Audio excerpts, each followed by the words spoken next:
So every criminal investigator knows that if you want to understand the deep state, you have to follow the money. If you want to understand any crime, you follow the money. And so we talked about following the money, and it led, of course, to George Soros as one of the very important people. But aside from George Soros, there's this huge, huge network of mega wealthy deep state money men. And I don't want to talk so much about the wealthy deep state money men today. We'll deal with more of them at a future date. We'll do one on the Rockefellers and the Rothschilds and some of these other mega wealthy deep state money people. But I want to talk about one of the key tools that they use to advance their objectives and to stash all their cash. And these are the huge foundations. Okay, so what happens here is these deep state money men, people like George Soros, for example, who's been convicted of insider trading, is a good example. They make all this money, they loot all this money from humanity using different schemes. Insider trading is one obvious one, and then they stash all this money in tax-exempt foundations where they don't have to pay taxes on it. So Soros puts his money in the Open Society Institute, right? Then you have Bill Gates, who puts his money in the Bill and Melinda Gates Foundation. You have, of course, the Rockefeller Foundations, where the Rockefeller oil dynasty hides a lot of their money. Then you have the Ford Foundation, which has since been hijacked by deep state radical leftist maniacs. You have the Carnegie Foundation and many, many others like this, right? They take all this money and then they use it, they weaponize this money against the American people. So the Gates Foundation, for example, was one of the top, in fact, the top, other than taxpayers, financiers of the Common Core, the nationalization and the dumbing down, further dumbing down, I should say, of our education system. Before that, you had obviously the Rockefellers and the Carnegies playing a major role in education, and we'll come back to that through their foundations. Then you have the Soros Foundation. Go back and watch our Soros video, which is one of our popular ones. The Soros Foundation then goes out and funds Occupy Wall Street, and it funds riots and Black Lives Matter and Catholics for Choice, Catholics for Abortion, the subversion of churches, promoting globalism, all these different things.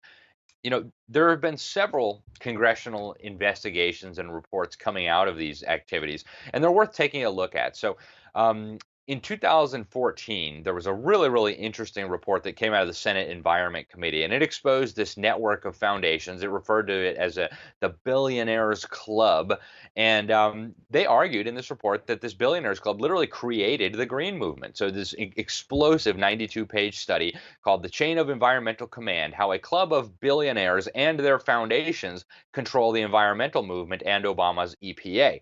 Now, we'll talk a little bit more about this report, but we need to recognize it's not just the environmental movement, right? It's all these different movements. Feminism, right, was bankrolled by the Rockefeller Foundation. So many of these movements that we're told are just grassroots uprisings of Americans demanding justice, and blah, blah, blah. Absolute baloney. These are grassroots in name only, right? They're astroturf movements that are financed by the Billionaires Club. But I think this one exposing how they've got their fingerprints all over the environmental movement will really show you how they work.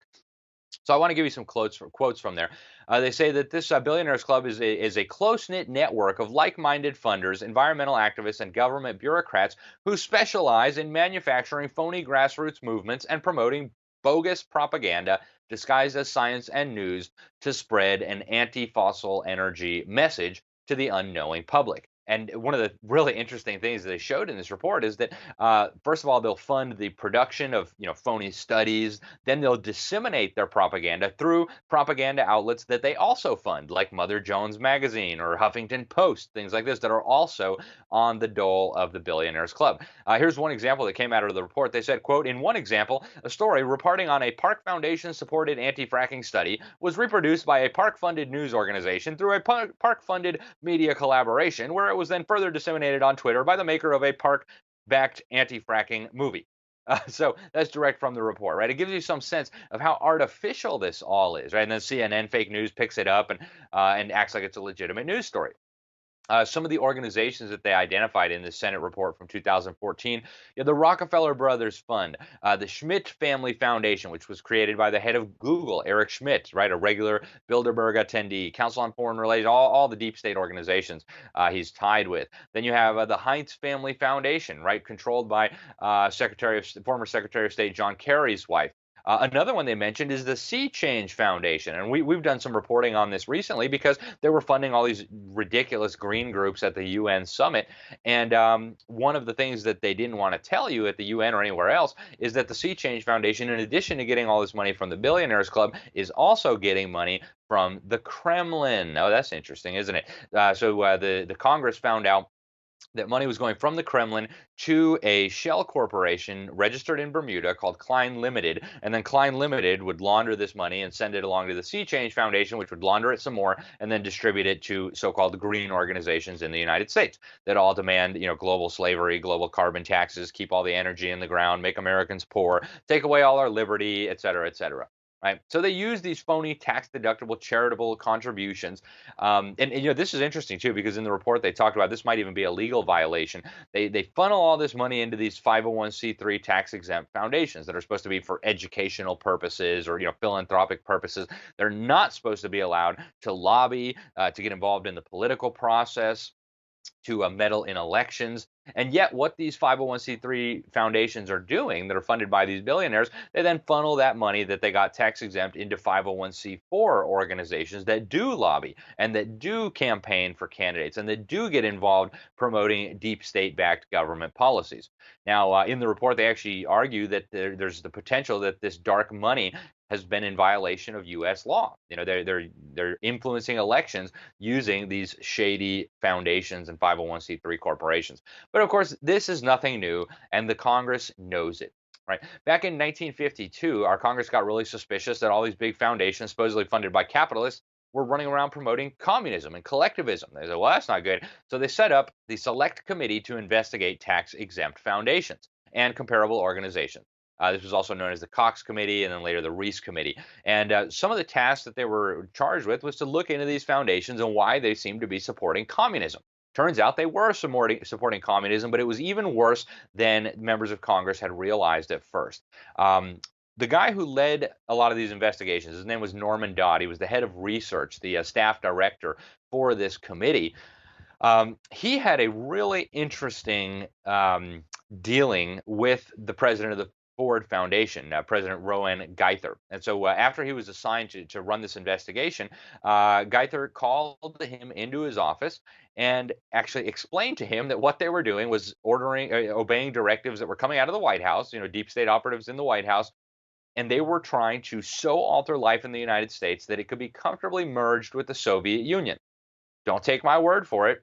Here is Mr. Dodd explaining this all for himself. Check this out. That what we had uncovered was the determination of these large endowed foundations through their trustees to actually get control over the content of American education. There's quite a bit of publicity given to your conversation with Rowan Geither. Would you please tell us who he was and what was that conversation you had with him? Rowan Geither was at that time president of the Ford Foundation. And Mr. Geither had sent for me when I found it convenient to be in New York, asked me to call upon him at his office, which I did. And on arrival, after a few amenities, Mr. Geither said, Mr. Dodd, we've asked you to come up here today because we thought that possibly off the record you would tell us why the Congress is interested in the activities of foundations such as ourselves. And before I could think of how I would reply to that statement, Mr. Geither then went on voluntarily and stated, he said, Mr. Dodd, all of us that have a hand in the making of policies here have had experience either with the OSS during the war or European Economic Administration after the war. We've had experience operating under directives, and these directives emanate and did emanate from the White House. Now we still operate under just such directives. Would you like to know what the substance of these directives is? I said, yes, Mr. Gaither, I'd like very much to know. Whereupon he made this statement to me, namely, Mr. Dodd, we here operate on in response to similar directives, the substance of which is that we shall use our grant-making power so to alter life in the United States that it can be comfortably merged with the Soviet Union. Well, parenthetically, Mr. Griffin, I nearly fell off the chair. I of course, didn't, but my response to Mr. Gaither then was, well, Mr. Gaither, I can now answer your first question. You forced the Congress of the United States to spend $150,000 to find out what you just told me. So why don't you I said, of course, legally you're entitled to make grants for this purpose, but I don't think you're entitled to withhold that information from the people of the country to whom you're indebted for your tax exemption. So why don't you tell the people of the country that's what you told me? And his answer was, we would not think of doing any such thing. So then I said, well, Mr. Gaither, obviously, you forced the Congress to spend this money in order to find out what you just told me. So the final report from this organization would blow your mind. You should get a copy of it and read it. They tried to get rid of as many copies as they could. Incredible information in here. And so what this report found was that these foundations were promoting internationalism and moral relativism. They said, quote, some of the larger foundations have directly supported subversion in the true meaning of that term, namely the process of undermining some of our vitally protective concepts and principles. The report also said, quote, they have actively supported attacks upon our social and governmental system and financed the promotion of socialism and collectivist ideas. They said these foundations had used the education system to bring about what the report described as oligarchical collectivism, right? For you people, for layman's out there who don't know what that means, can't blame you, right? But this is essentially collectivism ruled by an oligarchy, right? Think Soviet Union, think Communist China, think Cuba, right? Basically totalitarian collectivism run by an oligarchy. And in this report, they concluded that there actually already had been a revolution. They said the revolution was in the past tense, it had happened before, and that it never would have been possible unless, quote, education in the United States had been prepared in advance to endorse it. In the final report, they said that these foundations had, quote, supported a conscious distortion of history. They said they were propagandizing blindly for the United Nations as the only hope for the world. One of the experts they quoted was an attorney, Aaron Sargent, who had a background in special investigations, especially education and subversion, and he was quoted as saying this movement is closely related to Fabian socialism.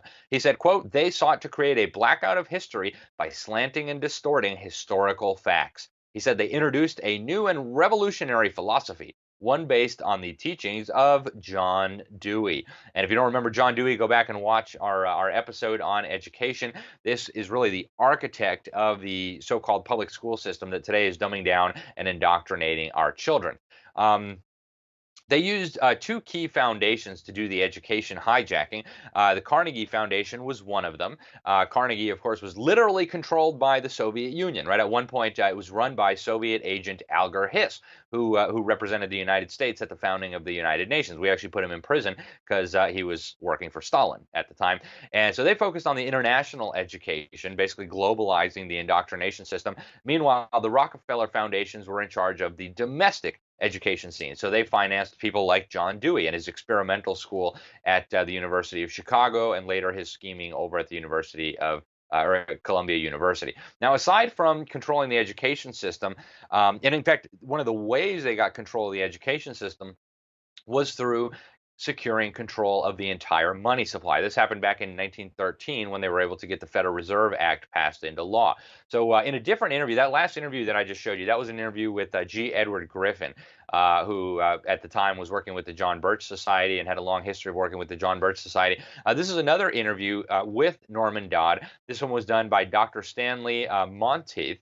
And I want you to check this out. Listen to what Norman Dodd says about their hijacking of our money supply and how they use that to get control of our education system. Check this out. Mr. Dodd, what did you find out was the stated objective and goals of the great American foundations? We found out, Doctor, that these foundations had as their objective the orientation of the people of this country to the idea of collectivism, and thereby nullifying for good and all the commitment of the country to individualism, which was the feature of the country at the beginning. Now, how did they go about doing this? Well, primarily they did it, Doctor, by securing control of what is known as the money supply of the people of this country. You're speaking now of the money supply that was going into education. Well, it's the money supply of the people of the country as a whole. And how did they do this? They did this by working out a system of banking, which was foreign in its concept, but it enabled debt to be what we call monetized, transformed into bank deposits. Now, how did they specifically set out to influence education in America? Well, by having at their disposal unlimited quantities of this newly created money and being able to reward the personalities who were active in the world of education, administratively as well as academically. Were they able to influence the textbooks or the teachers? Yes, they were. They were able to see that textbooks were almost produced on order, and assuring the publishers of textbooks of the funds necessary to make publication of those books profitable. So there you have it, folks. You have these deep state criminals are looting the American people. They're stashing all their loot in these tax-exempt foundations. Then they're using that money to wage a war on America, on humanity, on God, on the church, on freedom, on all of us, right? And if they get their way, it is going to usher in a period of darkness like the world has not seen in a very long time, if ever. So anyways, folks, I'm Alex Newman. This is Behind the Deep State. Thank you very much for watching. Please like, share, subscribe, do all those things so we can get the word out. Very important that we get the word out if we want to stop these people. Yeah, they have billions, trillions of dollars in their tax-exempt foundations. Yeah, they control the money supply, but guess what? All the lies in the world cannot compete with truth. And we don't need billions and trillions of dollars to promote the truth. The truth will stand on its own if you will help out, get involved, share this with your friends, family, neighbors, pastors, rabbis, whoever it is. And until next time, again, I'm Alex Newman. Thank you for watching, and God bless.